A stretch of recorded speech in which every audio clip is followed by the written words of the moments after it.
Hi friends, welcome to Nitish world. నేను మీ Nitish. Friends, మీరు చూస్తున్నటువంటి ఈ సియాజ్ 2017 VDI ప్లస్ అండి. సెకండ్ ఓనర్ ప్రస్తుతానికి. వెహికల్ అయితే 1,00,000 కిలోమీటర్లు తిరగడం జరిగిందండి. Complete showroom track. It's a non accidental vehicle అండి. వెహికల్ అయితే ఏ పార్ట్స్ రీప్లేస్ అవ్వలేదు. చిన్న చిన్న టచ్అప్స్ అయితే జరిగాయండి. ప్రస్తుతానికి వెహికల్కి 4 సీల్ టైర్లు ఉన్నాయి. థర్డ్ పార్టీ ఇన్సూరెన్స్ అవైలబిలిటీలో ఉంది. మీలో ఎవరికైనా ఇంట్రెస్ట్ ఉన్నట్లయితే please do contact me. Screen మీద నా నెంబర్ అయితే పెడతాను. నేను డైరెక్ట్గా కస్టమర్తో మాట్లాడిస్తాను. వెహికల్ చూసుకోండి, నచ్చితే రేటు మాట్లాడుకోండి.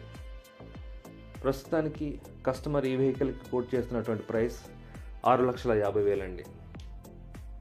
ఇంట్రెస్ట్ ఉంటే please do contact me. Vehicle location Kurnool. Thank you.